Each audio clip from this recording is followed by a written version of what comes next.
សួស្តីពុកម៉ែបងប្អូនអរគ្នាថ្ងៃនេះ90ថ្ងៃដេក10ចាអូហូយអរសាទរណាអ្នកនរគ្នាឆ្លងផុតបានរយៈពេល10ថ្ងៃហើយចា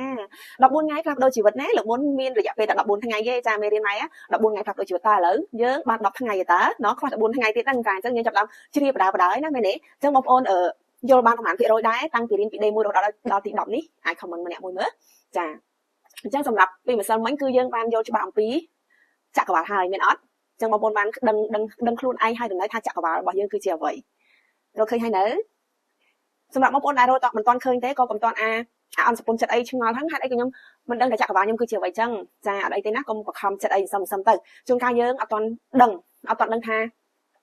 ចក្រវាឡយើងគឺជាអ្វីប៉ុន្តែមកក្រោយកុំតែរកឃើញទេចាសឹមតាកុំប្រញាប់ចាកុំប្រញាប់ធ្វើអីក៏ដោយយើងកុំប្រញាប់អីគង់តែដល់ពេលវេលាដែលយើងបានដឹងទេហើយដោយដែលខ្ញុំនិយាយចឹងបើសិនជាយើងមិនមានជាមួយនឹងវត្ថុមង្គលឬមួយក៏ព្រះអង្គណាដែលយើងចាត់ទុកជាចក្រវាឡហ្នឹងក៏មិនអីដែរយើងអាចចាត់ទុកលំហគឺជាចក្រវាឡរបស់យើងចាចាត់ទុកថាចក្រវាឡអត់មានរូបអត់មានរាងទេប៉ុន្តែមាននៅលើលោកនេះប្រកាសមែនយើងអាចគិតចឹងក៏បានដែរចាអូខេអញ្ចឹងថ្ងៃនេះគឺយើងមកស្គាល់អំពីជីននេះម្ដងចាជីននេះគឺជាអ្វីទៅណជីននេះចាមកមីកំងនេះកំងនោះដែលលឺទេធ្លាប់លឺទេចាប្រហែលជាធ្លាប់ហើយបើសិនជាអ្នកដែលតាមដានអ្នកច្បាប់ស្រុកទីច្បាស់ជាធ្លាប់លឺពាក្យហ្នឹងចាអញ្ចឹងដូចពីម្សិលមិញខ្ញុំនិយាយដែរថាដើម្បីឲ្យអ្វីដែលយើងចង់បានអ្វីដែលយើងនិយាយចេញទៅឬក៏គោលដៅបំណងថាបើយើងបានទៅដល់ចក្រវាឡគឺត្រូវឆ្លងកាត់ជំនាញរបស់យើងសិនចាជំនាញរបស់យើងគឺជាអ្នកនាំសារចាអញ្ចឹងតើជំនាញហ្នឹងគឺជាអ្វីជំនាញហ្នឹងក៏គ្រាន់តែជាឈ្មោះដែលយើងដាក់ឲ្យទេច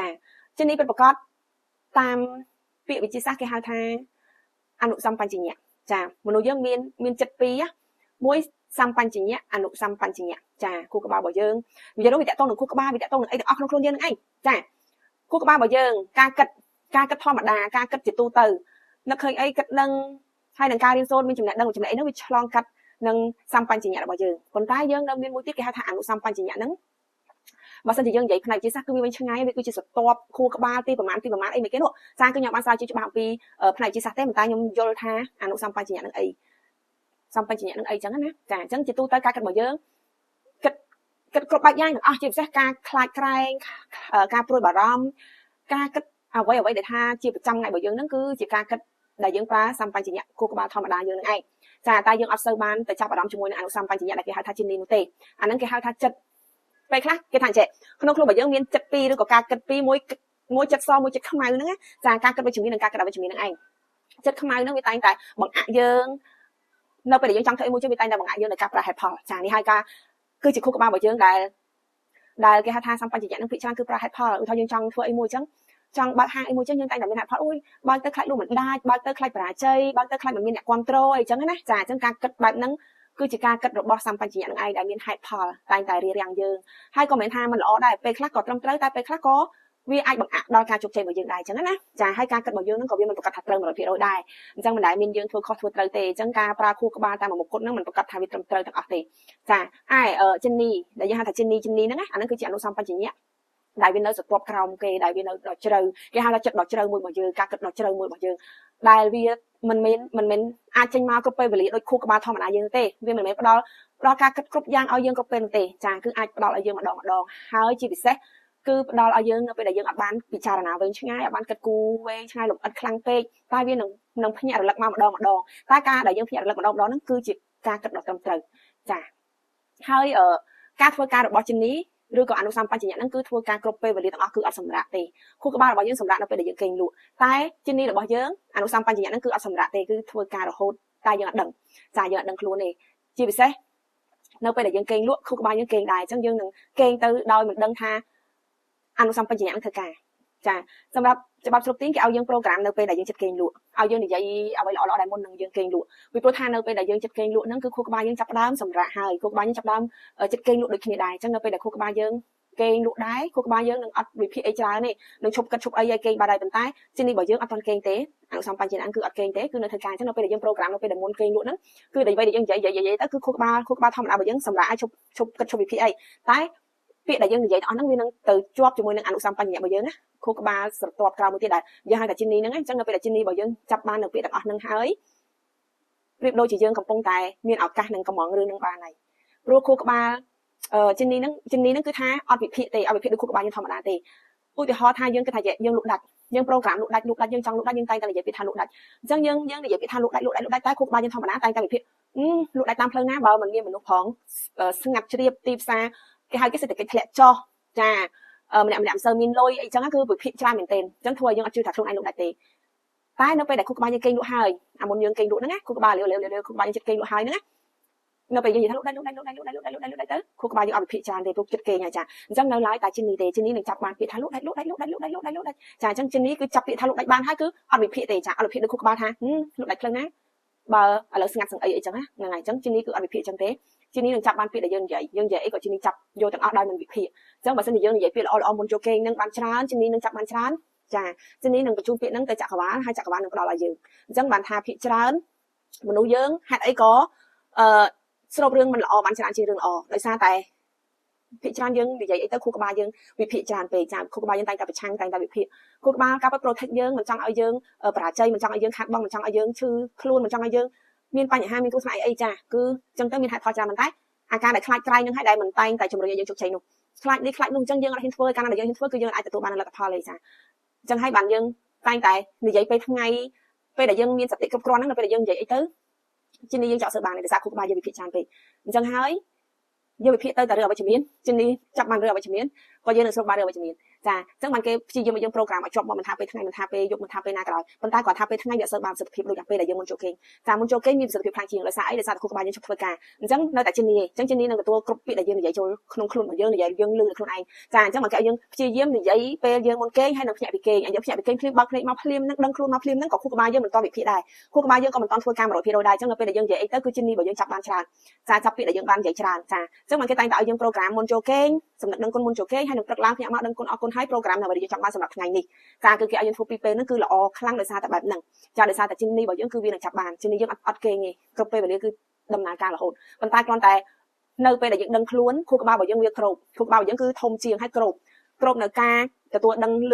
ដល់ជានេះចាតែបើសិនជាយើងដឹងចឹងហើយយើងអាចគ្រប់គ្រងខួរក្បាលយើងវិញណាចាយើងកុំឲ្យខួរក្បាលរបស់យើងគ្រប់គ្រងយើងបានយើងត្រូវគ្រប់គ្រងខួរក្បាលរបស់យើងវិញដោយយើងព្យាយាម program តែពាក្យល្អ program តែអ្វីដែលយើងចង់បានឲ្យច្រើនបំផុតហើយបិទនៅពាក្យរអ៊ូរទាំខ្លាចក្រែងបារម្ភអីផ្សេងៗយើងបិទវាឲ្យបានយើង program តែអ្វីដែលយើងចង់បានចូលទៅបើយើងធ្វើយូរទៅក៏អាចដែរចាក៏អាចថាខួរក្បាលលេងប្រឆាំងមកយើងខ្លាំងណាចាគ្រាន់តែថាពេលដែលយើងធ្វើអីយើងប្រើដោយសិតយើងប្រើដោយសម្បញ្ញៈនេះថាយើងធ្វើអ្វីមួយគឺយើងប្រើបញ្ញាផងដែរកុំឲ្យចាញ់បោកគេចាមិនមែនថាគ្រប់យ៉ាងល្អទាំងអស់អញ្ចឹងស្អីក៏ល្អអាហ្នឹងក៏វាអាចធ្វើយើងចាញ់បោកគេដែរប៉ុន្តែគ្រប់យ៉ាងដែលយើងធ្វើទៅគឺយើងត្រូវប្រើបញ្ញាផងដែរប្រើបញ្ញាបូកជាមួយនឹងការគិតវិជ្ជមានតែមិនមែនឲ្យវិជ្ជមានគ្រប់យ៉ាងដោយមិនប្រើបញ្ញាគិតទេណាចាអញ្ចឹងអាហ្នឹងវាពាក់ព័ន្ធគ្នាតទៅមុខទៀតតែសម្រាប់ថ្ងៃនេះគឺគ្រាន់តែចង់ឲ្យអ្នកនរនេះយល់អំពីចិននេះគឺជាចិត្តដ៏ជ្រៅមួយឬក៏យើងហៅថាញៀនទី6ចាអ្នកខ្លះគេហៅថាញៀនទី6ហ្នឹងឯងដែលអាចឲ្យយើងដឹងអីអ្វីមួយមុនបានអ្នកខ្លះថាហេតុអីក៏ដឹងខ្ញុំមានញៀនទី6ប្រាប់អីចឹងណាហ្នឹងហើយញៀនទី6ហ្នឹងហើយគឺជាចិននេះរបស់យើងហើយដែលចិននេះហ្នឹងអាចដឹងអីមុនបានហើយមួយវិញទៀតគឺថាឲ្យតែថាចិននេះប្រាប់អីយើងចាប់បានណាគឺរឿងហ្នឹងយើងធ្វើទៅដឹងតែល្អរឿងហ្នឹងដឹងតែធ្វើទៅជោគជ័យចាអញ្ចឹងបានគេឲ្យយើងចេះសមាធិចាសមាធិក៏យើងអាចចាប់អារម្មណ៍យើងបានចាប់ចិននេះយើងបានដែរគឺយើងដឹងពីចិត្តដ៏ជ្រៅរបស់យើងនោះថាចិត្តនឹងគាត់ចង់ប្រាប់អ្វីដល់យើងអញ្ចឹងណា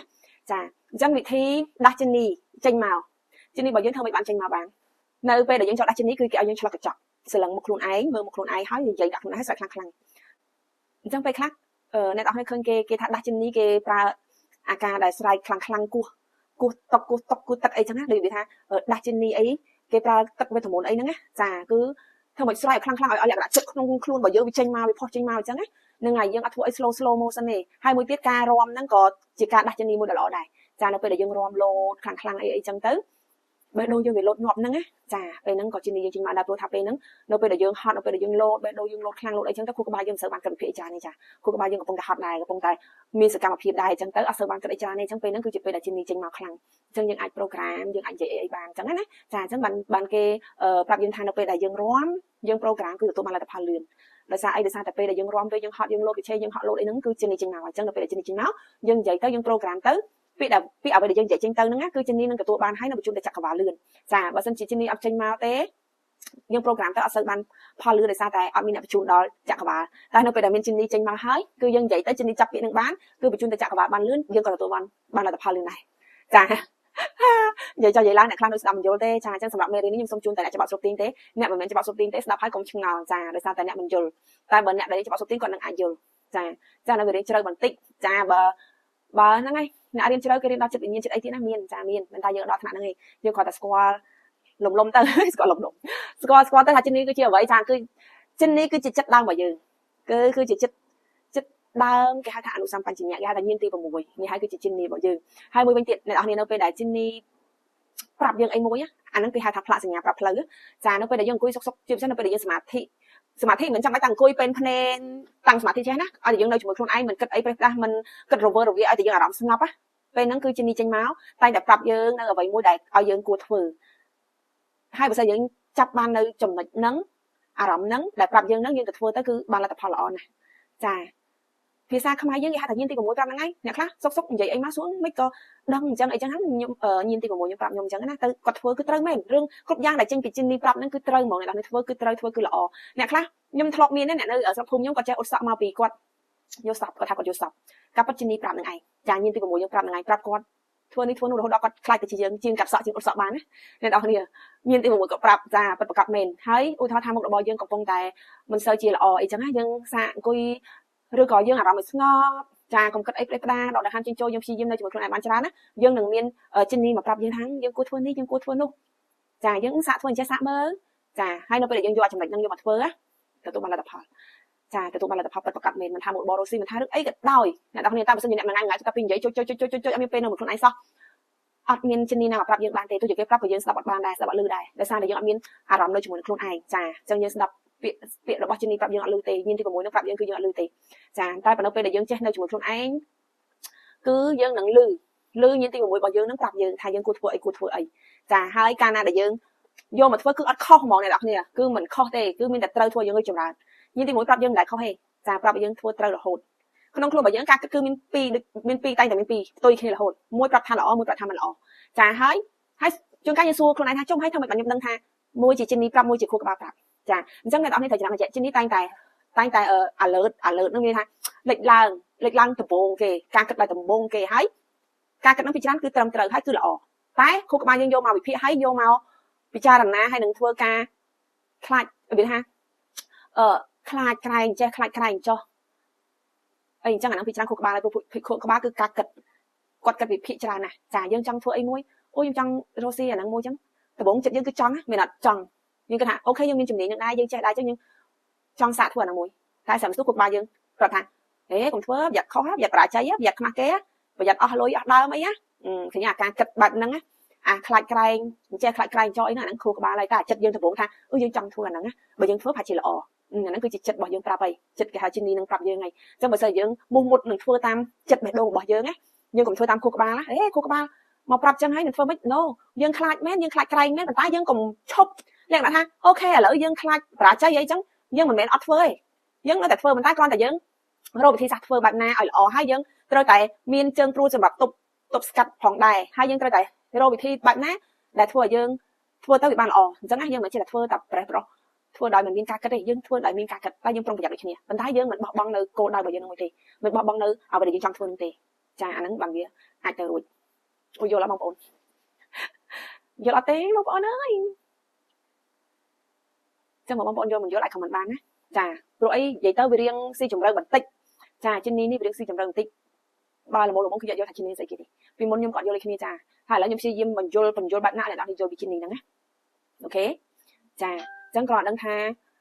យើងចង់ដាក់ជំនាញយើងមកប្រើគឺនៅពេលដែលយើងស្រឡឹងកញ្ចក់និយាយដាក់កញ្ចក់យើងព្យាយាមមើលខ្លួនឯងនិយាយដាក់ខ្លួនឯងអាហ្នឹងស្មើនឹងយើងនិយាយដាក់ជំនាញដែរហើយនៅពេលដែលយើងរាំជំនាញក៏វាចេញមកដែរអញ្ចឹងយើងអាចប្រូក្រាម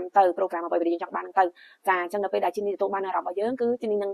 បញ្ជូននៅព័ត៌មានរបស់យើងទៅចាក់ក្បាលបានលឿនហើយនៅមុនយើងចូលគេនៅមុនយើងក្រោកពីគេយើងគួរតែប្រូក្រាមឲ្យបានល្អហើយឲ្យបានច្រើនហើយរៀងរាល់ថ្ងៃចាធ្វើបែបហ្នឹងទៅគឺជំនាញនឹងទទួលបាននៅអ្វីដែលយើងចង់បានហើយណាអូខេចាអញ្ចឹងសង្ឃឹមថាអ្នកនរនឹងយល់អរគុណ